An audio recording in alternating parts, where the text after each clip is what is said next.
Hello and welcome to the season 1 finale of the Silver and Black Coffee Hour. Wow, guys, I can't believe that we did it. A year as a Spurs basketball podcast based in Austin, Texas. My name is Tom Petrini.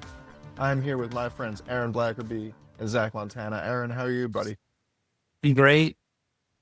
This will be edited out before this, but I've told my dog to be quiet as the boys are podcasting. But hopefully she'll make an appearance someday on the podcast. But I'm good.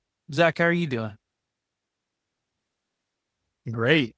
Just crazy thinking a year ago from today, this was an idea. Yeah. And putting pen to paper a year later, it's awesome to see how far we've come. So just want to give a golf clap to my boys over here for all the hard work they put in. And Zach has been very sentimental throughout this whole thing, and I just want to read off the thing, not that he said to me, but that Apple's AI said. It was like, you got a text from Zach Montana, and I look, and it's like the AI overview, and it just says, expressing gratitude for help and feedback this season. And I was like, Just very great, I don't even very have to big. read it. Send him a text back that says, thumbs up, Siri. Oh my, did you see that? I Hold did. on. Yeah. Yeah, it's on your screen. Whoa, I hope that shows up in post for everybody. But yeah, man, that was funny. Zach, I've enjoyed working with you, buddy. Aaron, I'm glad you brought up the buns because I've got a little public service announcement that I just have to get out there because we live in Central Texas. It is getting hot out, and when you're walking your animals, be wary of snakes. Make sure you're taking care of your grass. Don't let the grass get too high. There's snakes out there. I was walking my dogs just a few minutes ago, and I saw a little slithery on, where the sidewalk meets the grass, and I was like, okay, I'm gonna get away from that and just, peer over there. And it's a tricky one, right?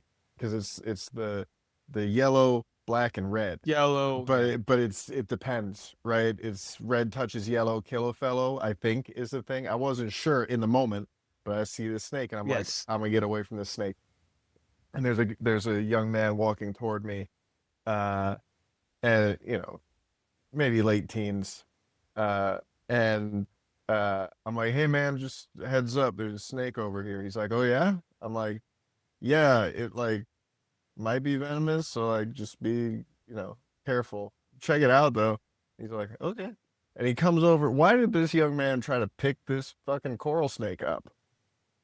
Hello? Well, he said the saying, and the black wasn't touching the yellow. I don't so think I whatever. don't So think he he's knew all the good. saying because I took a picture of it and Wait, I hold sent on. it to my reptile enjoying friends, and they were like, "Oh yeah, don't fuck with that one."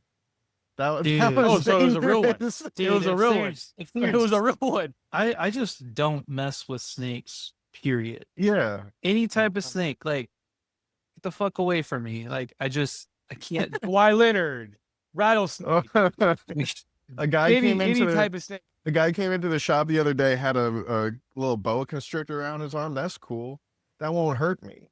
That's Probably. absolutely not cool. I would tell him to get his ass out of the shop. I'm just like, They're I'm like, hypoallergenic. It was cute. But yeah, anyway, dudes rock. Dudes are hilarious. Be careful about snakes. And with that, we can get into talking about Spurs basketball. We went to yesterday, all three of us, game 82 of 82. It was, I think, my first game at the Frostbank Center all season, maybe. I don't know. I've been busy. Tom, Um, we got to tell the people to like and subscribe and comment first. oh, yeah. Like and subscribe. And thank you to everybody who's done that in the last year. Shout out to all of you, without whom we wouldn't be here doing this, without whom we wouldn't have gotten invited to go, cover the team in their last game at home this season. And what an honor that was. And thank you to the team, and hopefully more in the future. But man, place was rocking. What a cool vibe, like butts and seats, to see this team off after what has been an exceptionally strange 82 games So, with that, should we just sort of run through quickly this last week of games that, were fun at times, were, hitting your head against the wall at other times, and, you know, otherwise produce some fun moments. Who's Yeah, starting with the Blazers? Aaron, is that you? I'm starting on the Blazers here, and it's just weird to talk about the last week of the season as the season's like over, but that's why we're gonna go through these a little quicker today. I thought this Trailblazers game was a bit chaotic on a Sunday afternoon. Um, I guess teams wanted to win, but it really had more of a pickup vibe between the internet between the energy and the shot selection. And it really did seem though that like Stephon Castle once again was trying to will the team to a win. And I thought a really interesting end of season twist here was Malachi Branham being a part of the starting five to put together a closing five to put together a solid effort throughout the game. And I do want to shout out Mitch Johnson for picking up another technical foul out there. Good on him. After I'd say there was a sequence where about three different Spurs players hit the floor on three different possessions, and he was just like, "Refs, what the fuck?" And they were like, "Teed up, Mitch," and he's like, "Call a different foul than a technical on me." So I mean, that's like pretty quick rundown of that game. Yeah, y'all want to say anything I real think it quick was on that one? good for Malachi. We all got to see him in Austin here, and obviously hasn't been the season he wanted. He was a guy who was starting some games as a fill-in last year and the year before. Good to see him get some run and be productive. And it's an uncertain summer for him. I'm sure we'll have time to talk about the Malachi Branham question. But yeah, good for him. A little too much Blazers down the stretch in the fourth quarter. That's what it comes down to. Yeah. Yeah, it would have been nice to win that game. The Blazers, though, like they've been kicking and A fighting. little too much blazing down Claw- the stretch. they've been clawing, they've been blazing it all season. When it's like you guys should be taking a little siesta, but good for them, good on them.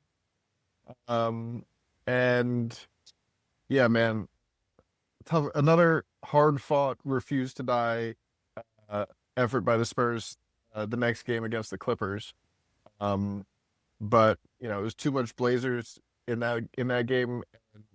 Harden had near a triple double. Zubac had 24 and 20. Oh my God. That guy, like, he's good. Top, It's tough. he's a top 5 center in the league. And I think this year he was I think he should make an all NBA team this year. Yeah, I think he's going to make All NBA. Mhm. I mean, third team at worst, potentially second, just based Yeah. on like games He's played that and good. everything. Yeah, absolutely. Right. And Curious to see how he looks in the playoffs, so how they work with him. And that's kind of Yeah. where he's going to get paid. because he's like a classic dirty work center, right? He's the type of Right. player that the game has sort of forgotten. But I mean, you see him in a pick and roll with James Harden, and you're like, oh yeah, that guy can still be important and effective and useful in today's NBA. On the Yep. Spurs side of things, Harrison Barnes, team high 24. Steph Castle, 19 and 8. He keeps up the good work. Blake Wesley, a very loud and springy 8 points and 7 assists, and keeps doing things that make me say, "Huh, Blake Wesley." Spurs shot 17 of 42 from 3, which is 40% and great. Clippers a more efficient 14 of 30, which is like breaking my brain a little bit for the Spurs against a James Harden led team. That doesn't make any sense to me. What happened to the game I love, Once Yeah, again, what happened? But yeah, what about you guys? Thoughts on this one? I think what I took from this game is it would be nice to watch Harrison Barnes retire as a Spur. That's just what I took from the game. It's a great player. I man. thought it was interesting of the Victory Cigar squad to get it a little bit closer when Mitch put him in at 4 minutes in the game. And I put it in the notes like it's another perfect example of players do not tank. So Yep. shout out to I was them. gonna say, you know why? Because you say it all the time on this show. Look, I mean, I'll try to find yeah. a new slogan for next season. Hopefully, we're also not having to I have don't think there tanking needs to be one. conversations. So Right. I hope No, not. yeah.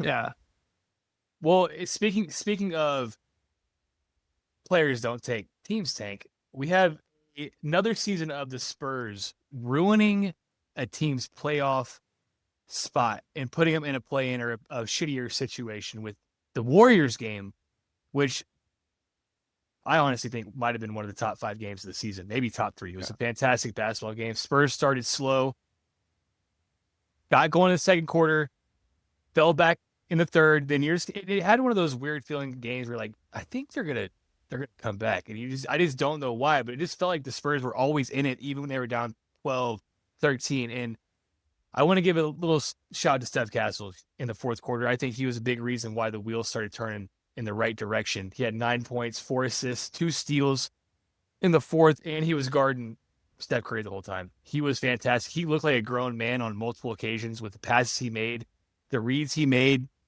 just getting downhill. At one point, he was killing Steph Curry on the offensive end, and they had to put Jimmy Butler on him. And that's really like, okay, you're doing something right when the team throws. The next would have been Draymond, and you're like, okay, what's going on here? But then, of course, it ends with Harrison Barnes stabbing his old team right in the back with. bro, I think that was right in the kickback. heart. I think he looked him dead That in the was eyes and face. said, Yeah, "I knew it Right. was you, Fredo." Like, I mean, that was It was in the face. blooded. and he got his lick back with himself. Usually you get your lick back on somebody else. He got his lick back on himself with the missed game winner he had against the Cavs. He makes the harder shot, which once again, basketball never makes sense. But unbelievable from Harrison Barnes. Caps off what I think is a fantastic season for him. That's Western Conference Player of the Year /week, Harrison Barnes. So I you. think we combine them, right? Because is he the Western Conference Player of the Year? No. But is he the Western Conference Player of the Week of the Year? Absolutely. You know what I mean? Yeah, that's how you do that. Like him winning Western Conference Player of the Week is a season highlight for the NBA as a whole. And I'm not being facetious right now. I'm being dead ass serious. Like, I agree, but he's- this has a little Dwight Schrute energy to it. In a good assistant way or to the no? reach. I mean, it's Okay. just funny. It's just As- funny. as I a- can't, like, I'm glad you put Next- the caveat next there. Like, year, it's not let's- bad. it's an Next entirely year, great thing. When we get him on the podcast, hopefully next year he's on the Spurs, we have to like introduce him as Harrison Barnes, former Western Conference Player of the Week year, and he'll look at us like, "Who the fuck are these guys?" And we have to tell him. The story. I'm We have not to. saying former. He is that in my Right. heart forever. Current, Like, He will there's always no- be. It's like Yeah. once a Marine, always a Marine. You know? Yeah. concurrent. Harrison Barnes will always be the Western Conference Player of the Week of the Year. Like, Yes. Yes. No, but seriously, That's hilarious. we're laughing, but let's take a second on that because he was the oldest player to ever win that award for the first time. Right? Which, Ed, he was joking around in his post game yesterday. He was like, because he's only like 32, right? he's 32, y'all. Like, He was like, I know I'm practically the same age as Chris to like these kids and everybody else. Like it's fine. I see him on the exercise bike. He's a vet, but like, yeah, he's still got buckets to get, dude. And this was a beautiful bucket to get. And I think that shot, as amazing as it was and as happy as I am for Western Conference Player of the Week of the Year, Harrison Barnes, I keep going back to Steph Castle in that game down the stretch in the guts of a clutch time game against a Warriors team who is not just the Steph Curry-led Warriors in the Bay, right?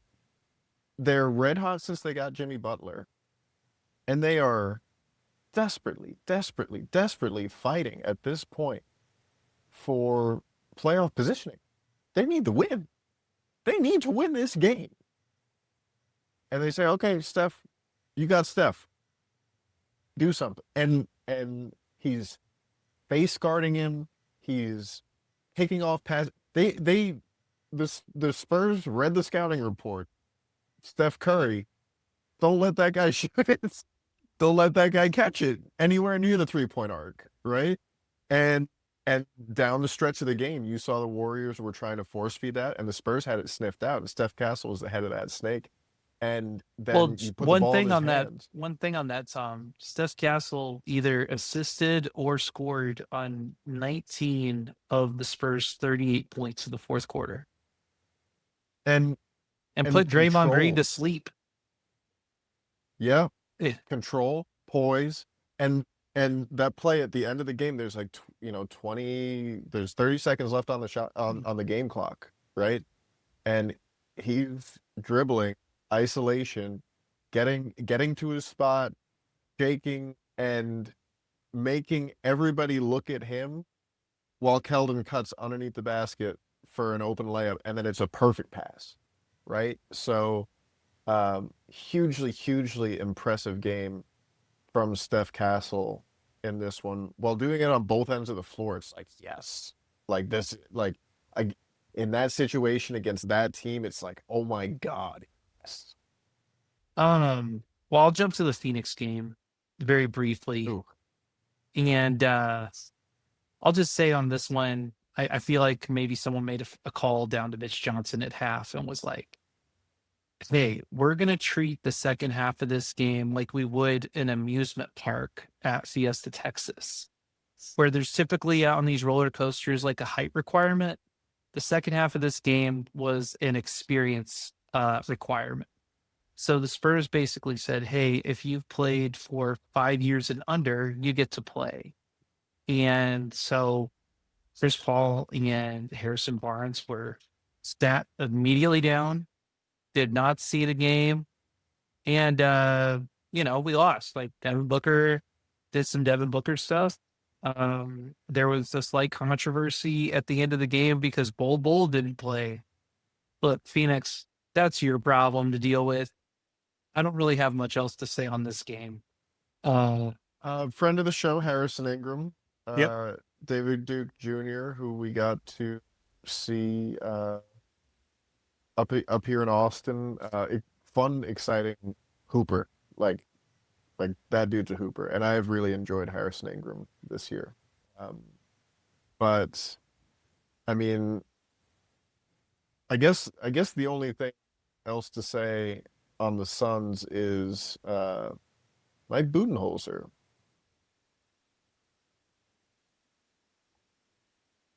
That will not happen. What's up? It's Just, I'm just looking, for the audio only listeners. I'm making some faces. You should watch us on YouTube, subscribe, like, comment, all of that stuff. See a second little right there for you, man. So yeah. I'm just saying. Just saying.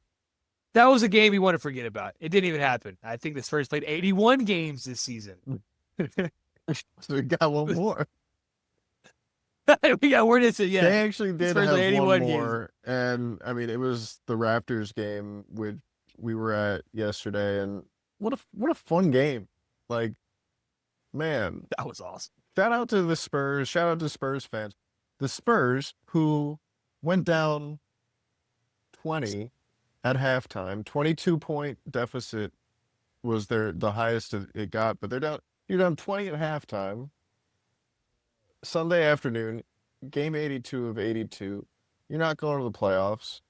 And there were butts in the seat to the not so bitter end of this game. Actually kind of bitter because Chris Paul, in the dying seconds of a long dead season, throwing bows, and they were asked after the game, like, is that real? And he's like, yes, that is real. like yeah, his I face hate was losing, so and I hate when people are foul baiting, and like he's so petty. I love it. his face was so earnest. Like, yeah, it's real. He's Like, He got serious. It's the Why most would you serious ask I've that ever question? seen him. He was like, absolutely. Like, Yeah, you see a little bit of That game you was see a little bit, Tom, because we did get to do a number of the exit interviews yesterday, and Tom made it his mission to ask everyone what their Chris Paul experience was, oh, that was and funny, man. everyone had the same like, Yeah. what could Like what could I they say or all, what could I not say? cause I asked like, can you give me a story, right? Give me a kernel of wisdom or a story or a moment that you'll remember. And all of them were kind of like, like something immediately jumped to mind. That's like, that's my thing, but I can't say that right now. I'm gonna wait until I'm on like, a podcast years from now to bring this up. podcast 10 years. Yeah. It's Um, gotta but be past the statute of limitations. Right, exactly. But what all of those guys ended up saying in one way or another was they were really struck by his uh competitiveness, right? Which showed through in that moment. Oh, I did the thumbs up again by accident. Whoops. But his competitiveness would shine through in that moment and so many others this season. His attention to detail and his intelligence for the game. And then Jeremy, of course, was like, I've never seen anybody talk to the refs like that. And I was like, giving you bad ideas. Like, you know, I'm like, I don't think you can get away with that the way that Chris Paul can get away with that. You know? But like, just think about what all of these guys did this year learning from him. But anyway, super fun game against the Raptors, who, I mean, Jameson Battle had 18 points in the first quarter. Dude, Crazy. Zach, you weren't a part of. So Tom and I carpooled, and as we were Oh driving no. back after Uh-huh. our Bucky's stop, Tom was like, "Could you name 3 Raptors that played in the game today?" And No. I was like, Scotty Barnes, Garrett Temple, because he got hurt, and then I was like, someone named Castleton or something. There was And a Castleton, but you were way off on the first name. Like right, yeah, it was It look, and I've Hospital said this before, and Raptors. I'll say it again. Yeah, I mean, I'll say it before, I'll say it again. First of all, that experience covering the game is always feels like a dream. You know, just being in the stadium, being in the exit interviews, just all that comes with it. The game was awesome. It was funny hearing, how many do you think those guys walked in the stadium pregame were like, oh, we're going to get yelled at by Mitch Johnson at halftime? There's no way that's going to happen. Right. They sure know that suddenly he got after him at halftime. Everybody who came and talked to the game was like, yeah, Mitch really got on us. And Mitch even made sure to like let the media know he got on it too. So all in all, I think a great way to cap the season, and be awful to go into the offseason with a loss. I think everyone's spirits were high pregame in the exit interview, talking to all the players that weren't playing last night or yesterday during the game, hearing from Wemby, hearing from Devin, hearing from, all these different guys that are like, hey, we're looking forward to the future. De'Aaron had some quotes that just stuck out. He's like, Wemby and I are going to be the best pick and roll point guard in the league. Like, that's coming from, again, and it's just, the spirits were high, so the win made it that much better. And I just want to very quickly, one basketball thing that I saw in this game that made me excited, from like a way downstream thing. And you pointed this out, Zach, right away. It was like, this is game 82 sicko shit right here. It was inverted pick and roll. Blake Wesley setting the screen for Sandro Mamukelashvili and a dime by Mamu. Like Mamu was on one. Shout out to Mamu. He's having a really fun. we had a He had a great really fun view. season. We had a great view of the Air Bombing silhouette Oh during that yeah, game. he Well, got the legs like scissor kicking. He had the like he legs, was and doing and we were like in a perfect angle. I was like, well, for some reason, that's a core memory now. incredibly fun player to watch. Incredibly fun player to watch. Sandro Mamukelashvili. Highly recommend if you haven't already. That guy is cool, and I want to just shout out because this was a big deal. Chris Paul Harrison Barnes, and Julian Champagny. 82 of 82 games played. It's the first time it's happened in the league since 2017-18. Tom Thibodeau, no surprise, that three guys on the same team did that. And the Spurs haven't done it since 2001. So, you know, I can already like, oh yeah, I haven't spent a lot of time, scrolling Twitter and seeing opinions of people who like to hate on stuff. And I'm sure people are gonna hate on this and be like, oh, who cares? They made the playoffs. And it's like, if you can't respect the kind of think about what Chris Paul and Harrison Hold Barnes on, were Tom. brought in to do. Let me just bring this up. Let me just bring this up in regards to this. We have been known as the team that invented load management. All right. We have been the team that I was gonna say this. that said that we sat down Tim Duncan, Manu, Tony before a nationally televised TNT game that Against the Heat. that Adam Silver like made the call later and was like, never do that shit again. And teams get fined for it. There's now investigations into load management and all this stuff. And for this to happen, not one, not two, but three. Good old callback right there. Spurs players to do that with this organization that essentially invented this, I think is pretty cool. And Let me ask a question, guys. When the NBA investigates, do they hire like their own PI, or how does this work? Just a quick answer. they say they send a guy Let's take over up- to Brandon Ingram's crib, and if he's like not limping around, they're like, that ankle is sprained. Yeah, it's They got the false they got insurance the claim. binoculars. They're like, he isn't even walking. You were in a gingerly. car accident. Yeah. But Well, dude, I mean, think about what Chris Paul and Harrison Barnes were brought into this team to do, and that's provide veteran leadership and stability. What better example could you set for a group of young guys? And something that Chris Paul, every time we've been in the same room with him this year, I have felt his gratitude for his teammates and for the game and for his opportunity to make a difference on the court and in people's lives. I asked him yesterday, like, if he sort of understands what it means to other people for him to be Chris Paul to them, like, because every one of those guys is going to have their Chris Paul moment or moments or advice, right? And he has been that for so many different players and teams. Oldest player to ever play all 82, or age or 20th season, whatever it was. 20th season. Yeah. Like, just really, really awesome to see. So shout out to those three guys for doing the Iron Man thing. Well, appreciate that, Tom. And we're gonna now talk about the season's over. It's over. This Sad. not in the playoffs, you're not in the play-in. We'll get to now just parse through the rumor mill, and we'll wait to see what some ping pong balls and the fates of May 12th have for us. Jeremy Sohan in his exit interview is very open to the basketball gods and wants to respect them, which was very nice. But before we jump into all these questions that we have around the season, how we're thinking about it, how we'll look into the future of it, I'm going to put a caveat for this so that we don't have to do this for every answer.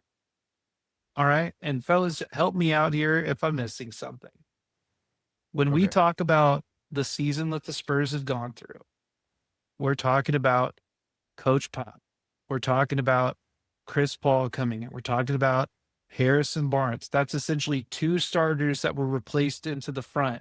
We're talking about Jeremy Sohan moving to the bench. We're talking about Devin Vassell coming back from an ankle injury, not having any off-season time, coming off the bench, working his way back into the starting lineup. We're talking about Jeremy getting in fights. We're talking about the fires in LA that kept the team there. We're talking about the travel that was in Paris. We're talking about Wemby and his blood clot. We're talking about the De'Aaron Fox trade. We're talking about other things that Mitch Johnson did not disclose in Austin, but said that it had been a particularly tumultuous season. We're talking about Mitch Johnson taking over as a head coach 10 games into the season. We're talking about what am I missing, fellas? What else are we in all encompassing for the AB, season? you're going red in the face. right now. You're going red. That's what you're Oh, yeah, missing. Yeah. How can we forget? but- Yeah. Steph Castle, Rookie of the Year. Potentially. Steph but- Castle. Right. But this was a thing. The Spurs drafted Steph Castle, and then a few picks later appeared to draft Rob Dillingham, which I was excited about for about 14 seconds, and then I saw that they traded the pick, and we were like, oh, wow, okay, I guess they're really in on Steph Castle. And then they got Chris Paul to be his mentor, and then we were like, wow, really in on Steph Castle. And now Steph Castle's a Rookie of the Year, presumptively. Like, if they don't give it to him, they're stupid. But yes, so What- all of that. What All of else those am I things. missing? What else am I missing, Zach? Come on, you missed one thing, and the most important thing, the start of the best Spurs podcast this season. You actually did Forgot to miss, throw it on there. and the biggest moment for us for this season, I think, was Spurs Week in Austin, which was Yeah. a ton of fun and keeps happening. But yeah, so much stuff happened. There was so much stuff. I just wanted to be all encompassing because I think we got into this habit throughout the season of when we'd be like, well, you know, with what's been going on, and then we'd start listing out the things. And so for the sake of efficiency, I figured Right. we just throw all of that at the wall for everybody to consider. Yeah. So we And don't have if somebody to starts do that. doing that again, big- extremely that's big loud, of an incorrect big of an buzzer, and they got to say something else. Yeah. So, with all that being said, fellas, how would you rate this season? Zach, I'm going to let you go first here on this one. Are we doing a number scale, a letter scale? What do you want from me? Whatever comes to Brother, your brain. you can do anything. I mean, I think a letter scale came to my head first. I give it a B. and why? They are the fourth most improved 12 win improvement. There's a lot of things that were out of their hands. Yes, you mentioned a lot of these things that were out of their hands. And the reason I give it a B, I want to give it a B plus. I would love to give it a B plus. I think a B plus would have been a game or two off the play in, or with Wemby making the play in. I think there is context with it. There were some games lost with Wemby at the beginning of the season that still stick and hurt. And that's why I had to not give it a full. It was a great season. I think a lot of players played great. I think what we saw improvement. I think a B is a passing grade. You get me a B in a class, I'm like, hell yeah, let's fucking go. At least me. Some people are all about A's, you know. That's. But I think they passed with. Basically, what I'm saying is they passed my test of what I expected from this season. So a B is better than a C. An F would have been y'all were terrible. You know, I'm just like, so we're. grading. You know, I'm glad to learn your I grading just I want system, people to Zach. understand. There is no curve on my grade, is what I'm saying. There is no curve. Fair enough. Okay. Tom, I what- feel what- that. How, I how feel would that. you Fair rate this enough. season? I didn't mean to jump on your ass like that. No, you're good. I just wanted to get to there's no curve. That's what I was trying to get at. What was the best Zachism of the season? Uh, It gets the to a point- where you know yeah, yeah. At a yeah. certain point, it gets to a point where it's like, what's the point? you go. Incredible. You know, from the amount of time I've spent with Zach now doing this, there's a lot of wisdom in that, honestly. Like, I understand it on a It's different hard. level. You get like It's there a and you bar. hear you're It's like, oh, stupid, but it's a bar. I love that one. my guys. At least you know Um, where I'm coming from. You said a B. You also said you were looking for a rubric to grading systems, right? I'm gonna give this season for the Spurs, I'm going to use the B, but for NB Miata, somewhere in the 03 range, man, like, is it the best car in the world? No. But is it the best car in the world? Absolutely. It's one of the most fun. Like, you could drive anything, but like, man, if you love it, you love an '03 Miata. Like this, and like with Wemby involved in doing what he did, where it was like, oh yeah, averaging 24 and 11 and 4 and 4, and like shooting like KD level from deep, and just do like literally doing stuff that you've never seen before. It's like LS swapping an '03 Miata. So yeah, it was a ton of fun. Did stuff break all the time? Yes. Were there problems, foreseeable and completely random? Absolutely. Hey, Tom, we Did already I have talked about fun? those problems. Yes. Yes. I didn't mention them. I am talking about an NB Miata specifically. It's, sometimes the transmission goes. Sometimes sometimes you get a bigger turbo in there and it screws up the electronics. Stuff happens. But Yeah. at the end of the day, I had fun. Aaron, what about you? And I kind of told you this, Tom, and I think I can trim it back a little bit yesterday from our drive back. I would compare this season to when my wife and I moved into a house together, and we moved into this house and we were really excited about it. It's like nice neighborhood. It's got a solid backyard. It's in a location we like. And when we bought it, though, we were like, oh, the kitchen only has one shelf and it's an open shelf. So there's no storage for anything in the kitchen when we first moved in here. And we were like, well, I guess like let's do some renovations on it. And I feel like this season has kind of been in the middle of that renovations. I was frustrated at times. It was also really cool to see the progress. I was like living in a construction zone for 7 months in my house while a contractor was helping build out our kitchen. And, the kitchen, I'd say in this metaphor, is not finished, but we're on our way. We're seeing the progress. We're seeing like, ooh, I didn't think about that before. That's a good tile color back there. Oh, Julian Champagny, 3&D God. Okay, maybe that's something there. Oh, Stefan Castle, you're like my sink. Nice and big and very utilitarian. Oh, Victor Wembanyama, you're my favorite part of the kitchen, the fridge. Oh man, It's broken. oh, there's Jeremy Can Selhan I in my add on liquor this? cabinet. Like, Can I add on this, Aaron? Because I had one of these moments today because like Yeah. we're building out the new store, right? And um there's a lot of, especially now in the world we live in today, there's a lot of wanting to skip to the finished product, right? Give me the prefab thing, give me the already done and beautiful, when can I have it? And man, it is beautiful watching it get built, and even more beautiful when you get to participate in it. And all of these guys did that this year.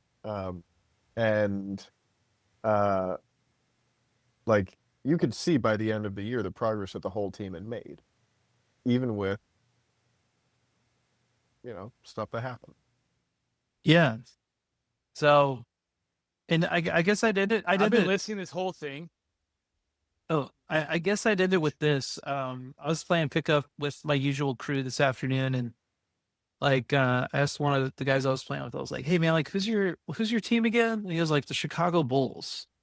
I was like, "Man, I know we're not in the play-in, but like I feel so much better about where we're at than that team, and I do feel so much better about the direction the team is heading than most of the league. And I think that's a good place to be at. What were you going to say, Zach? I just can't get a picture out of my head of Victor and Mazda Miata. It just doesn't seem like it add up. But I don't think he Tom, fit. I was just Well, laughing at that. you pointed this out I'm just laughing at yesterday. that. You pointed this out I was yesterday laughing when at you that. like when Vic came into the room and he sat down in the chair, his knees are like up Yeah. over the table. Oh, Like over the table. top of the it's yeah. That's the first time you guys have been that close to him, right? yeah. I was sweating being in his presence. That was the kids talk about aura. They're like, oh, and I never understood what I'm like. I've never been around. He walked in the room. I was like, I get it. I know what they're talking about. Also, Yeah. That's one. Also, here's some real insider information. You're only going to get this from the Silver and Black Coffee Hour. All right, y'all. So, like, I just want Yeah. y'all to know this. This is also for Austin heads. Victor Wembanyama was wearing his GT Hustle 3 shoes that he typically wears when he plays. And they were the University of Texas colors. They're burnt orange and white. And I have it on good authority that he was planning on wearing those to honor KD. So it's cool to see that he still got them in store and that he's still rocking them. So just want to leave Yeah, with I mean, that. and Yeah.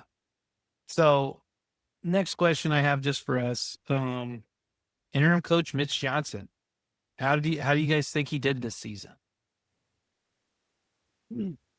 I think honestly, guys, I think judging somebody off a job that he wasn't really asking for is tough. Imagine showing up to your job and you want the job that the boss has. You're like, this is my dream to get this job. I'm interviewing for this job other places, but then I just show up to work and they're like, oh, by the way, the job you weren't expecting to get is now like your job. And you're like, hold on. I would just imagine that's just like an unbelievable, and he touched on it in the exit interview where he had to learn how to compartmentalize things and understand that he wasn't an assistant coach anymore. And I think we did see that there was learning curves for him as well, just along with the team. But the way the team spoke of him, everyone seemed to ask a question about Mitch Johnson. And I took it as like a sign of like the team understood like they respect him for the job he did for a role that he wasn't asking for. yeah, I think you've got to like it's a surreal like it's a 2K storyline if they make a 2K for coaches, right? And there were some X's and O's thing that I think he was really great at. Aaron, you were telling me some the other day, just coaching adjustments you'd seen through the season, and I hope you'll expand on that here in a sec. But you know, I loved the timing of his timeouts. That's a philosophical thing, basketball wise. That like it was very Popovichian, and there were also things that he did his own way. But even if you have bones to pick with his X's and O's stuff, like the leadership that he showed, and you know, in a tough season. Aaron, you mentioned the shift toward like a 5-out play style for large sequences of this. Yeah, I think he was good at throwing stuff to the wall, seeing what stuck, and doing more of it. Yeah. So I want to shout out Carolina T because she got a great quote from Becky Hammond a few weeks ago. I don't know if it was her or someone else that asked about, what advice would you give Mitch Johnson, someone that's being put in this position with the Spurs? And Becky gave an example of when he coached the Summer Spurs for the first time. They won a championship. That's like old Kyle Anderson, for the heads out there. And she said, Coach Pop was very explicit about not being me. He was like, go be yourself. And it's very nice to get, that type of, passing on sage advice. And I think Mitch Johnson eventually got there. I don't think he was there for portions of the season when he first started. I don't blame him. I feel like this is total conjecture and like we're never gonna know, but I could only imagine being in that situation where where despite how much he is talking to Pop or not talking to Pop, in the back of his head, every coaching decision is like WWPD, what would Pop do? You know? And Especially when the timeline is so unclear. of You know, course, of you never know course, when the boss is going to get back into the office. of course. So he's not knowing if and when what to shake up, what not to shake up. You know, I kind of get the sense from the way that the Spurs released information that like when they said Pop was going to be done for the season, that they had still had hope that he was coming back. And so for Mitch in that situation, there's kind of a tug of war of like, I see this team potentially doing this, but like I want to keep implementing the system.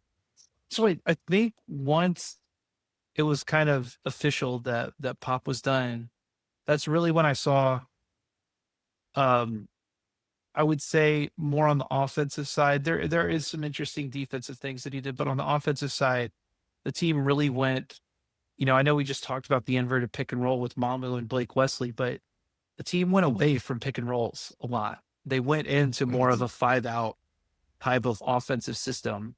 It's very similar to what we will see a lot in the playoffs coming up, where the playoffs is all about, you know, exploiting matchups. And so it's all about you've seen this plenty of times this season. You know, Chris Paul gets switched onto a big. And even though Chris Paul is 39, he is still faster than most of those bigs. And he knew how to cook them. I mean, that's X's and O's right there. Um, And I'm gonna be they're more still running pick and rolls, but a lot of them are just to generate those switches that you're talking about. well, it's not a Right? pick and It's roll. not It's not a intended pick, to get. but that's what I mean. It's not a pick and roll. It's a pick. It's a It's pick. switching. You know, there sometimes are some short rolls to it, but it's not a pick and roll by the, you know, traditional sense of the play. Um, Right. where I'd be critical of him is the defensive end. Um, there were a number of times uh Chris Paul somehow got caught in the post at the beginning of a possession against the big, and it was a pretty easy like dump down. That's 2 points in 18 seconds. You know, so there is some I think areas of growth, as I would call it, if I was giving him kind of like his report card, like here's what I'd look at is like more the X's and O's on the defensive end. On the offensive end, I thought he did a pretty fantastic job. I'd be really excited to see Wemby in this type of offense, because one of the things that I feel like saw with Wemby on these pick and roll situations, even inverted ones, is as he's still trying to get his handle down, there comes a switch, whether it's a smaller person on him who's a little bit quicker, then they can, you know, poke the ball free from him. And so instead of like having someone dive for the basket, like just get the switch and then have Wemby either get downhill or just shoot over, you know, basically anybody that he wants. Um, so I thought Mitch Johnson did a good job. And the other part that got a shout out that you guys did too, he said something really, I thought, great yesterday about his like halftime speech or whatever to them. He was like, I was disappointed in them and I was disappointed for them. And he was like, this is not how we're going to end the season, by rolling over. Yes. And whatever he said, whatever, the team respects him enough to follow through. You know, I think he really found his sea legs as a coach of this team. And I'm going to be excited to follow his career wherever he goes. And once Doc Rivers retires, he officially gets the title of Huskiest voice in the NBA. So many things that we have to look forward to there. If y'all don't mind, I'm going to go on to the next question that we have. Who do you think grew the most this season? I think it's Wemby. And that's a weird why he only played 40-some games. I'm talking about off the court stuff. We were blessed to be in the as I said, the exit interview with him yesterday. And his answers were you can just tell he's just different. And you could tell this injury made him look at life differently. Made him understand that like this could be taken away in a minute. And he was asked if he was prepared for this. He kept saying, I was always, as an athlete, I'm always supposed to be mentally prepared for something like this to happen. But you could tell, even AB made a comment to me saying, hey, he was emotional in there talking to the media. Reason being, and I just felt like it seemed like his maturity, even though he was already very mature, grew for like 10 years. I feel like there was a different human being in front of us yesterday. Just his answers and the way he looks at basketball. It's like he was very thankful to the medical staff. And I think he diagnosed himself because he even made a comment like, yeah, I was doing research before I got there. Like and it's like weird hearing. And I just tell him he just like knows his body so well. Wemby's a do your own research guy. Yeah, Wembanyama. what is it? Yeah, Wembanyama. So I think just mental growth is going to He made comments saying, I'm ready to sacrifice myself watching these young guys play the back end of the season. Mentioned Blake Wesley by name, mentioned Keldon Johnson by name, saying like I am ready to do whatever this team needs from me. Yeah. And I think it's just the first time his body's told him no. So I think it just helps you grow from a mental perspective. Yeah, I was gonna say that too, that's my Zach. take He on it's like the first time he's probably been told no in his young life to that extent. And it's obviously like a really humbling experience. I mean, we all heard the news. We're like, dude, is this life threatening? Like, what the hell? Oh, Right. and it's not even in a place where you normally get blood clots. Like, okay, like, yeah, it was very strange. And yeah, I thought he was a bit emotional about it, but he also seemed grateful, for him. So sorry, Tom, what were you gonna say? Well, I was gonna say we still have to talk about the on the court growth, all-star, sniper, guy who led the NBA in block total, despite not playing. He's still leading it by a long shot. Crazy.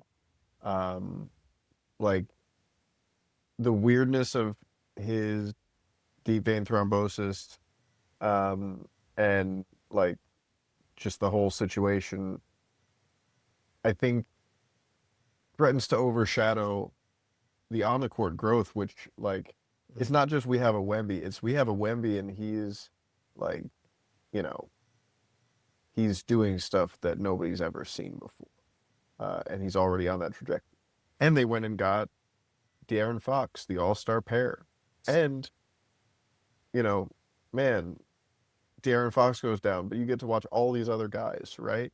And one guy in particular who I have to give a shout out to is Keldon Johnson. Man, like, how cool is it that the longest tenured Spur, the guy who came over in the Kawhi trade, has, like, you know, his most consistent, I think, season.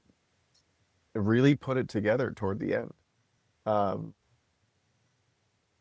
But like after the All-Star break, this guy was aces. He was consistent every night. Like always the energy. You know, the energy's always going to be there. But like, is he going to be in the right place on defense? Yeah, most of the time actually this year. He's doing well. The shot was falling. He was making the right decision. And he was very consistently a productive player on this team, a spark off the bench. He scored more points off the bench than any Spur in history in a season. Hello. They had one guy that was pretty good at that, you know? Sorta. It was okay. I can't believe Manu was only on that list once and there was other dudes on it. Like that blew my mind. I mean, Manu's career numbers are kind of like Manu is just someone where you look at his career numbers, like when he went into the Basketball Hall of Fame, and they're like, really? Like that's all it was? But everybody knew about his cultural impact. And I guess to like kind of make that And I mean international as well. But right. yeah. But like, I think to kind of like to talk about that, like Keldon is the culture of this team. You know, Keldon is the heart and soul of this Right way to put team. it. And Tom, to your point, like a sixth man is supposed to be the jolt of energy off the bench. Man, Mitch Johnson learned how to really weaponize that. Like Keldon Johnson, I don't know how many times would just come in and be like, I am so sick of this bullshit. I am going to go out there and score for us. And I thought he improved his defense. I like, you know, I think we've all really, I mean, if you've been following this show for, you know, the entirety of it, I think all of us have done quite the turn on Keldon Johnson. Keldon Johnson Oh, is yeah. the cowboy hat 1000%. wearing, uh, Bucky's burrito eating, hooting and hollering, heart and soul of this Spurs team, man. And I really want him to be here when it goes good. Yeah, he definitely deserves it. I would put Keldon down as my, you know, who grew the most as well. I don't feel like it's kind of fair to throw Stephon Castle just because he's a rookie, but for his rookie numbers to grow in April and the very small sample size that it was, he climbed up in points every month, dipped in April, but increased on rebounds and assists. So I think we got a good one there in Stephon Castle, and um, you know, can't say enough good things about him. But let's jump to the next one, and we'll just go into thinking about next year. So, Tom, you're gonna kick us off for this one. What gets you the most excited about next year? I mean, we get to see this team healthy with a summer to work on it, with um, a healthy De'Aaron Fox for the first time in a Spurs uniform. We didn't get to see that yet. Um, you know, him and Vic together, which can be and should be the most lethal pick and roll pairing in the league. Um, but what we learned about this team after those guys went down for the season is they've got other dudes that, Castle is a stud. Uh, and Vassell had, I think, a great end to the season. Jeremy Sohan, really important to this team. So there are good pieces here that when you have not just the cornerstone, but the perfect pairing to the cornerstone, then you just build around that. Um, yeah, it's going to be fun. Zach, what about you? I think the unknown is what gets me excited. I think a lot of times in life, the unknown scares you. But I think in this situation, the unknown with what this team can be, what they can add to this team this summer. I think the unknown is just what gets my blood flowing with this team, because it's like, man, what direction are they going to go? What direction do they seem fit for this group of players that they got to really, if there was an observation of talent from that point of view, the team got it. The team got to observe every nook and cranny. They lifted the rug. They cleaned behind the sink. They found everything because everything got put on display. So I think just the unknown is what excites me. That's what just gets me going. AB? Um, in the immediate future, and I think this will be a very telltale sign for where the franchise wants to go. May 12th. I think ping pong balls are going to have a um, sizable effect on off-season moves, especially with this draft class. Gets me excited for next year. And I mean, same with y'all. Just like, I'm excited for health. I'm excited for seeing everybody in those exit interviews that's planning on being around is planning on working together this summer. in official and unofficial ways. And De'Aaron Fox basically was like, yeah, there's still stuff y'all haven't even gotten to see me do yet. And it's like, brother, I am ready for De'Aaron Fox's cooked chicken recipe on Fools left and right next season.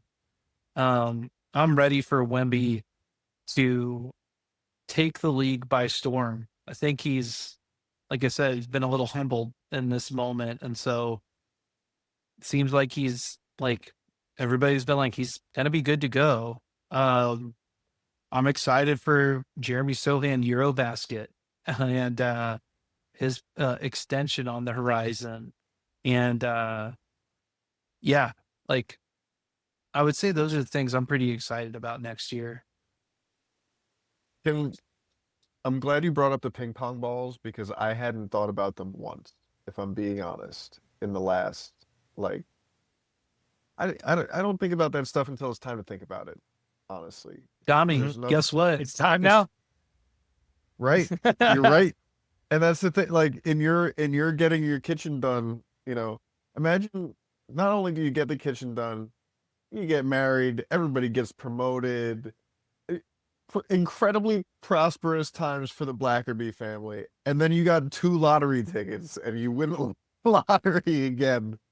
Yeah, man. I mean, Like yeah, May 12th. I mean, Sell the house. 28 days from now. Like, you can't tell me that Dude. is not going to have some effect on this team. And, we'll get into like draft talk and all that as we go along. But we got time. yeah, we got time. And so I'm going to go now. And so these are now going to be questions that we aren't going to answer, but we're going to just throw out questions. And like, we want to encourage you, the listener, to comment with your answers on some of these as well. And these are kind of questions that we have going into the off season. So one of my first one is, who is going to be the head coach? Is Coach Pop coming back? Is Mitch Johnson?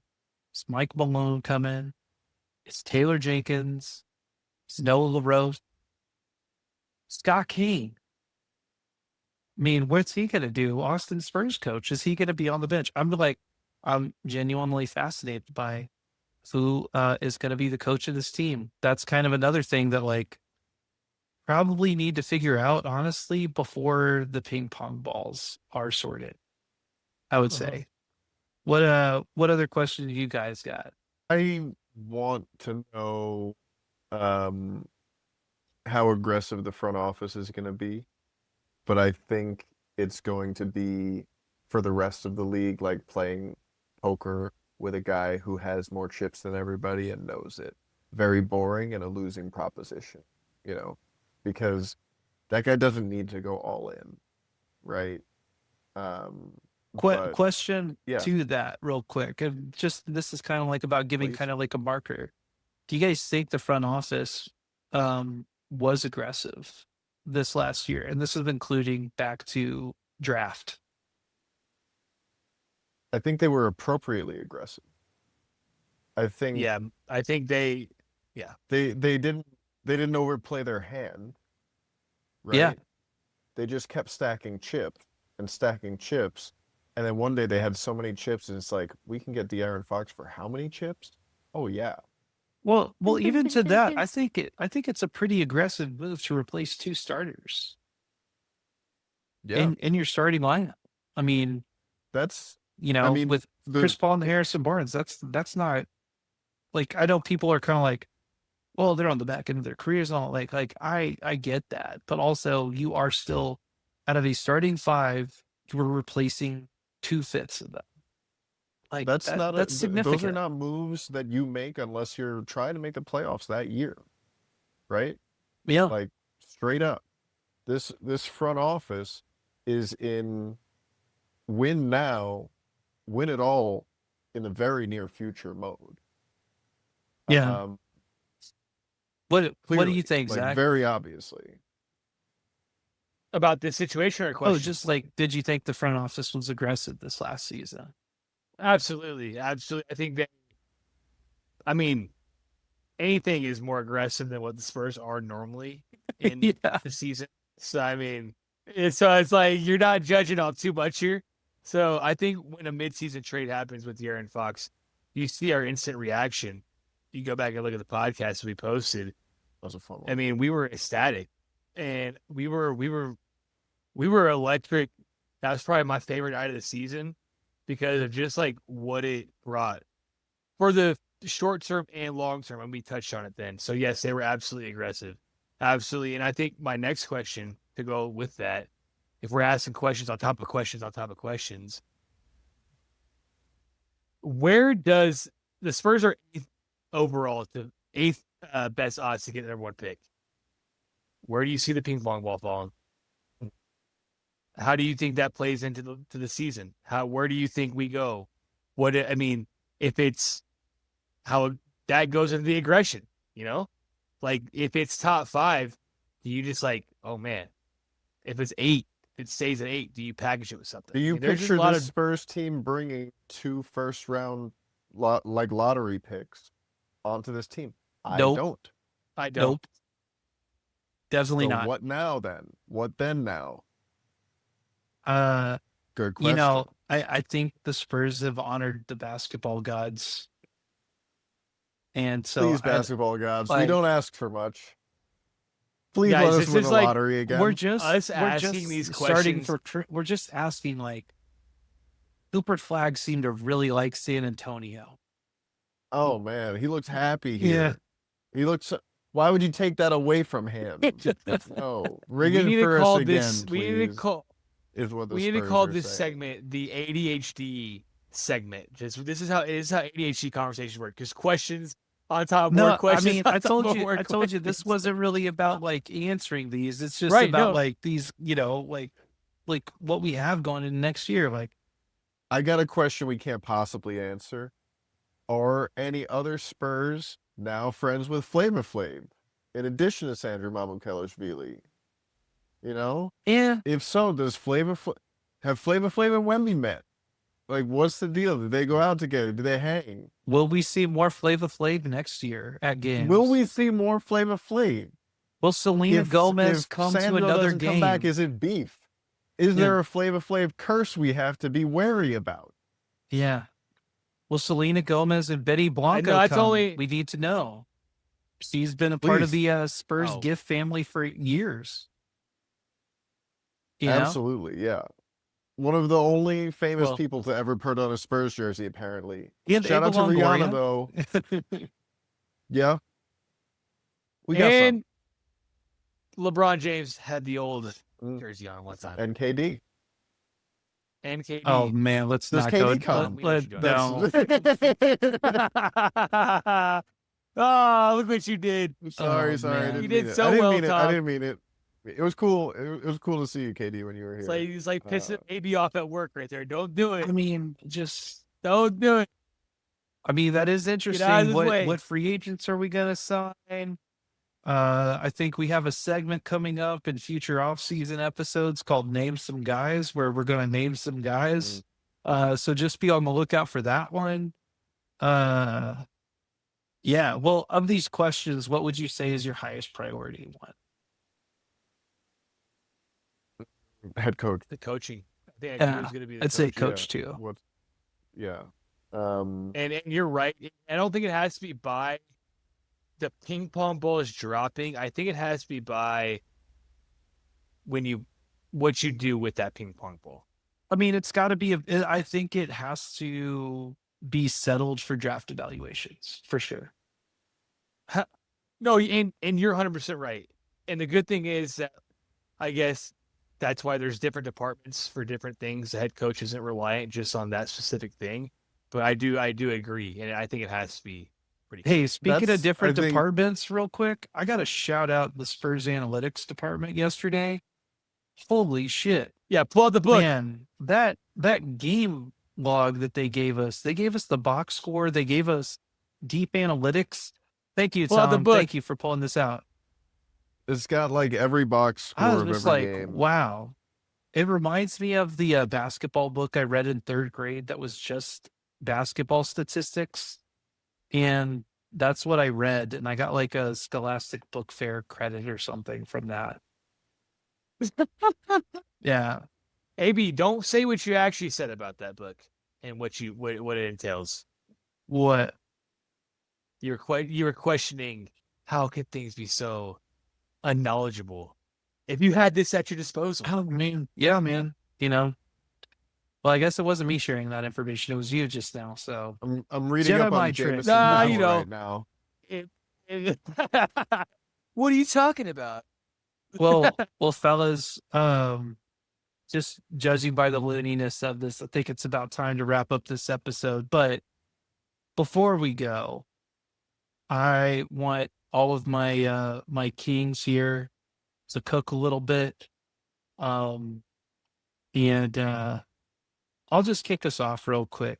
We've kind of really alluded to this already, but do want to give a sincere thank you to everyone that has listened, that has watched, that has provided feedback on the video quality or the audio quality, or had an opinion that they wanted to share, or chimed in in any way. I did not expect this type of engagement from anyone. And we've been very sincere about telling your friends and your enemies, like, we're not going anywhere. We're definitely not done. Um, and, you know, we will be trimming back some of the programming from week to week. Your boys, we've been doing this almost every week for the season. So we're definitely going to have to also set back from our bruises. And, I got a vacation this summer to go on with my wife, which is exciting. But I do really want to give a thanks to y'all because, to Tom's point, we we've had a couple really cool opportunities come through this year where we got to be in rooms with NBA legends, basketball legends that, I mean, I never expected, to really be in until we kind of put our best foot forward with this. And it's just not possible without having people that, are engaging with this. So a sincere thank you to um, the Spurs organization for letting three Jamokes come and, you know, ask some silly questions to Keldon Johnson, like if he likes yelling or scoring more. Um, that was tight. And a sincere thank y'all to the people who watch and listen to this. I cannot wait to keep doing more of this. It's been so much fun. So, Tom, Zach, y'all wanna, you know, I'll just piggyback on that and say thank you obviously to everybody who listens to this show, who watches this show. Somebody uh came up on the concourse and said, "Hey," uh and I'm forgetting your name, buddy. Um but it was really cool to see that people are watching our show, people are seeing us when we're at the game. Uh, and we see you and we feel you and we do this for you. It's fun to do. We made this for you. And I just want to give a shout out to the two guys who I've been making this with. Um, like you guys are both really cool people first and foremost, and really talented individuals. And you have a lot to say, even when it's explaining that a C is worse than a B. Uh, but like I I have had I have had so much fun on this journey with you boys, and I like getting to see you in those rooms and how you like rose to those moments and were like ready for that and behaved professionally and didn't get us kicked out and like you know asked like I had a moment when Aaron asked Chris Paul a question and Chris Paul was like, "That's a good question," and I was like, "That wasn't." And like I know that Aaron asked a good question because he asks me good questions all the time because he's a really thoughtful person. And Zach, you have been like you know so much fun on this show and so committed to it. Like you don't put out a show a week without being committed to it. We're all grown-up men with jobs that keep us busy and other responsibilities in our lives, and like, you know, it's a commitment to each other, and it's a commitment to the community of fans out there, and people who make all of this possible. So gratitude, nothing but gratitude, man. It's means I'll so keep much to it. me. I'll keep it short and sweet on my. I've already said that these moments are surreal for me. Covering my favorite team from afar is fun, but being in the room and being in those moments, I don't think it's hit me yet.